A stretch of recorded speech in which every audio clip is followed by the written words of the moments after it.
UP की योगी आदित्यनाथ सरकार ने राज्य कर्मचारियों और सहायता प्राप्त शिक्षण संस्थानों के कर्मचारियों को तोहफा देते हुए महंगाई भत्ता 16% बढ़ा दिया है। 5वां वेतनमान पा रहे कर्मचारियों को 1 जनवरी से 412% महंगाई भत्ता मिलेगा।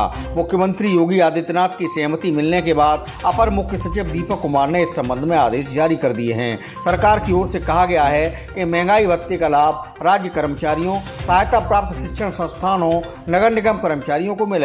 महंगाई भत्ता बढ़ाए जाने के फैसले का कर्मचारी संगठनों ने स्वागत किया है।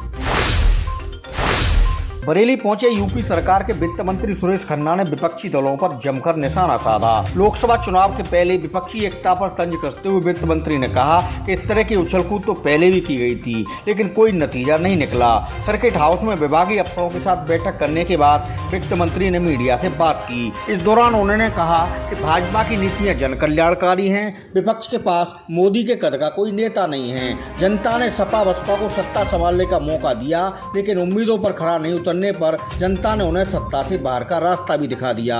जनता के विश्वास से प्रदेश में योगी सरकार दूसरी बार बनी है। भाजपा लोकसभा चुनाव के लिए पूरी तरह से तैयार है।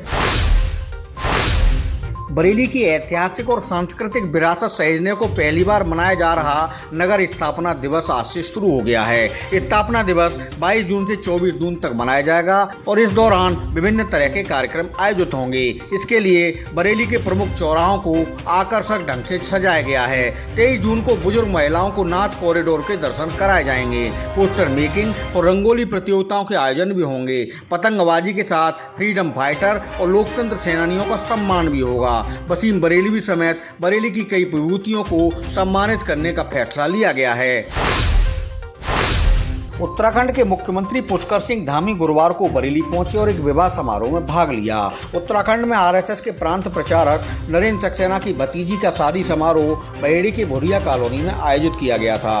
पड़ोसी राज्य उत्तराखंड के मुख्यमंत्री धामी ने विवाह समारोह में पहुंचकर नवयुगल को आशीर्वाद दिया और उनके उज्जवल भविष्य की कामना की। बरेली को जल्दी वंदे भारत एक्सप्रेस ट्रेन का ठहराव मिलने जा रहा है। उत्तराखंड के रामनगर से अयोध्या मथुरा के लिए वंदे भारत ट्रेन चलाने की योजना पर काम शुरू हो गया है। इज्जतनगर की पहली वंदे भारत उत्तराखंड के रामनगर या ऋषिकेश से संचालित होगी। इसके लिए सर्वे शुरू हो गया है। डीआरएम रेखा यादव के अनुसार टनकपुर और इज्जतनगर से मथुरा, आगरा, दिल्ली, प्रयागराज, वाराणसी, लखनऊ, अयोध्या रूटों पर वंदे भारत के संचालन की संभावनाएं तलाशी जा रही हैं। पहले चरण में वंदे भारत का संचालन किया जाना है। उम्मीद है इज्जतनगर मंडल में वंदे भारत का संचालन जनवरी 2024 से पहले शुरू हो सकता है। टनकपुर स्थित कोचिंग डिपो के कर्मचारियों को वंदे भारत के संचालन का प्रशिक्षण भी शुरू हो गया है। दिल्ली पहुंचे भाजपा के प्रदेश अध्यक्ष भूपेंद्र सिंह चौधरी ने ब्रज क्षेत्र के कार्यकर्ताओं को बूथ मैनेजमेंट का मंत्र दिया। भाजपा आईटी सेल और सोशल मीडिया की टीम की बैठक के बाद उन्होंने ब्रज क्षेत्र के 13 जिलों के कार्यकर्ताओं के साथ बैठक की। बताया गया कि ब्रज क्षेत्र के 130 कार्यकर्ताओं को अगले कुछ दिन के अंदर भोपाल में आयोजित होने वाले शिविर में विशेष प्रशिक्षण दिया जाएगा। प्रदेश अध्यक्ष ने कार्यकर्ताओं को बूथ प्लान पर फोकस करने को कहा है। बूथ कैटेगरी के हिसाब से बूथ पालकों की जिम्मेदारी तय की गई है। उन्होंने कहा कि जहां भाजपा कमजोर है उन बूथों और क्षेत्रों पर कार्यकर्ताओं को विशेष ध्यान देने की जरूरत है। बरेली में तलाक पीड़िता शहनाज ने इस्लाम छोड़कर सनातन राह चुन ली है। सनातन संस्कृति उसे शुरू से अच्छी लगती थी और भगवान श्री कृष्ण में उसकी आस्था थी। मुस्लिम परिवेश में रहते हुए वह छिप छिप कर कृष्ण भक्ति किया करती थी। पता होने पर शौहर ने निकाह के 2 महीने बाद ही उसे तलाक देकर घर से निकाल दिया था। इसके बाद उसकी जिंदगी में पवन आया जो मुश्किल वक्त में उसका सहारा बना। दोनों ने एक दूसरे को जाना समझा और फिर जिंदगी साथ बिताने का फैसला कर लिया। शहनाज अब हिंदू धर्म अपनाकर आरोही बन गई है। वैदिक रीति रिवाज से उसने बरेली के अगस्त मुनि आश्रम में पवन के साथ 7 फेरे लिए हैं। अमेठी के रहने वाले एक युवक ने बरेली में चलती ट्रेन से कूदकर आत्महत्या कर ली। गुरुवार को युवक का शव शहर से 10 किलोमीटर दूर नकटिया नदी से बरामद हुआ। अमेठी का रहने वाले हंसराज हरियाणा के फरीदाबाद से सुशासन एक्सप्रेस में लखनऊ जाने को सवार हुए थे। बरेली में अचानक उसने ट्रेन से छलांग लगा दी। मृतक की जेब से बरामद हुए पहचान पत्र से उसकी पहचान हुई। कंठ थाना प्रभारी बलवीर सिंह ने बताया कि मृत युवक के परिजनों को सूचना दे दी गई है।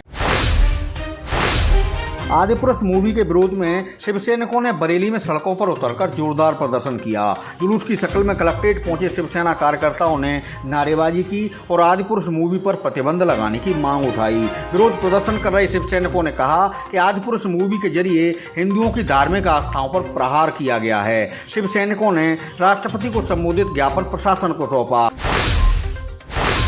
बरेली में बिजली कटौती से भड़के आप कार्यकर्ताओं ने गुरुवार को कलेक्ट्रेट पर जोरदार प्रदर्शन किया। दर्जनों की संख्या में पहुंचे कार्यकर्ताओं ने भीषण गर्मी में बिजली कटौती रोकने की मांग की। कमिश्नर को सौंपे ज्ञापन में कहा गया है कि अघोषित बिजली कटौती से जनता परेशान है। सरकार से मांग की गई है कि प्रदेश में 24 घंटे बिजली आपूर्ति सुनिश्चित की जाए।